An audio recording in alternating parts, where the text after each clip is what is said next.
Assalamualaikum warahmatullahi wabarakatuh. Yang terhormat Ibu Rahmi Anekasari MPDI selaku dosen pengampu mata kuliah Bahasa Indonesia dan teman-teman yang berbahagia. Puji syukur kita panjatkan kepada Allah Subhanahu wa Ta'ala yang telah melimpahkan rahmat dan karunia-Nya kepada kita semua. Sehingga pada kesempatan kali ini kita dapat belajar melalui media dari video. Sholawat serta salam tak lupa kita sanjungkan kepada baginda kita, Nabi Agung Muhammad SAW, yang senantiasa kita nantikan syafaatnya kelak di yaumil qiyamah. Amin, Allahumma amin. Sebelumnya perkenalkan kami dari kelompok 8 dengan anggota 1. Almia Zalzabila dengan nomor induk mahasiswa 2621014. Yang kedua, Zaki Dia Ulhaq dengan nomor induk mahasiswa 2621016. Kami akan menjelaskan materi tentang kerangka karangan. Ada beberapa poin yang akan dibahas. 1. Definisi kerangka karangan. 2. Jenis-jenis karangan. 3. Langkah merumuskan kerangka karangan. 4. Pengembangan kerangka karangan menjadi skripsi. Yang pertama, definisi dari kerangka karangan. Kerangka adalah suatu rencana yang memuat garis-garis besar dari suatu susunan yang akan dibuat dan berisi rangkaian ide yang disusun secara sistematis, logis, jelas, terstruktur, dan juga teratur. Sedangkan definisi dari karangan adalah sebuah karya tulis yang digunakan untuk menyampaikan suatu gagasan kepada pembaca. Jadi kerangka karangan adalah suatu rencana atau rancangan yang memuat garis besar atau ide suatu karya tulis yang disusun dengan sistematis dan juga terstruktur. Kerangka karangan dibuat oleh penulis memiliki tujuan. Yang pertama, memudahkan penulisan sebuah karya tulis agar menjadi lebih sistematis dan rapi. Yang kedua, mencegah penulis keluar dari ide awal yang akan dibahas dalam suatu karangan yang akan digarap. Yang ketiga, mencegah penulis membahas suatu ide atau topik bahasan yang sudah dibahas sebelumnya.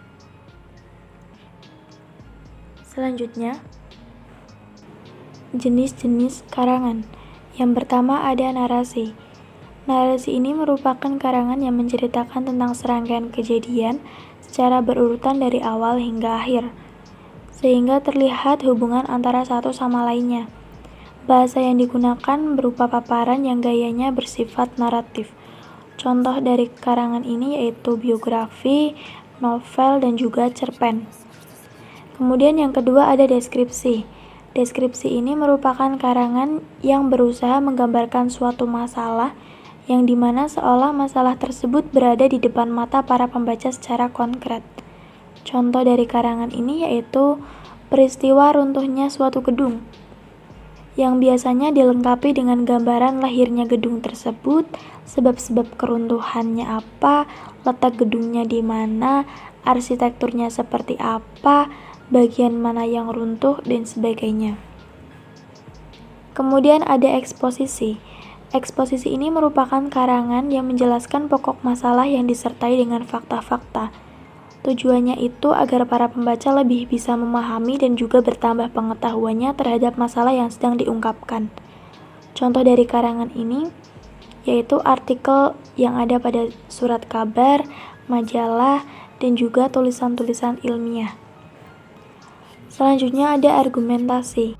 Argumentasi merupakan suatu karangan yang berisikan pendapat mengenai suatu hal dengan pembuktian-pembuktian untuk mempengaruhi pembaca agar mengubah sikap mereka dan menyesuaikan dengan sikap si penulis. Ciri dari argumentasi sendiri yaitu mengandung kebenaran dan pembuktian yang kuat. Kemudian menggunakan bahasa yang denotatif, kemudian analisisnya itu rasional, alasannya kuat, dan bertujuan agar pembaca itu menerima pendapat dari si penulis. Contoh dari karangan ini yaitu kampanye pemilihan umum, tulisan tentang alasan pengangkatan seseorang, dan juga pemberitahuan. Selanjutnya ada persuasi. Persuasi adalah jenis karangan yang isinya bertujuan untuk membujuk, merayu, ataupun mengajak pihak pembaca agar mengikuti apa yang dikehendaki oleh pihak penulis. Contoh dari karangan ini yaitu uraian tentang penawaran jenis obat, kosmetik, ataupun jenis produk-produk yang lain. Selanjutnya akan dijelaskan oleh saudara Zaki Diaul Haq. Kepadanya saya persilahkan. Oke teman-teman, selanjutnya langkah-langkah merumuskan kerangka karangan. Langkah merumuskan kerangka karangan. Yang pertama, merumuskan tema dan menentukan judul suatu karangan. Penentuan tema adalah hal yang paling mendasar dalam pembentukan karangan, karena dari tema inilah karangan itu akan berkembang. Yang kedua, mengumpulkan bahan. Setelah mendapatkan tema, yang harus dilakukan adalah mengumpulkan bahan pendukung yang berupa topik-topik yang berhubungan dengan tema untuk dikembangkan menjadi sebuah karangan. Topik-topik tersebut antara lain pengertian, tujuan, jenis, contoh, dan lain-lain. Yang ketiga, menyeleksi bahan. Dalam merumuskan kerangka karangan, kita harus menghindari membahas topik yang tidak penting pada karangan tersebut. Jangan mengulangi hal yang sama pada paragraf yang sama. Yang terakhir yaitu mengembangkan kerangka karangan. Kembangkan kerangka karangan yang telah dibuat menjadi sebuah karangan yang utuh. Perluas topik-topik yang telah ditentukan pada kerangka dan usahakan jangan membahas topik yang tidak ada di dalam kerangka karangan. Oke, selanjutnya kita lanjut ke pengembangan kerangka karangan menjadi skripsi. Pengembangan kerangka karangan dapat dibagi menjadi dua, yaitu pengembangan kerangka karangan secara alamiah dan pengembangan kerangka karangan secara logis. 1. Pengembangan kerangka karangan secara alamiah.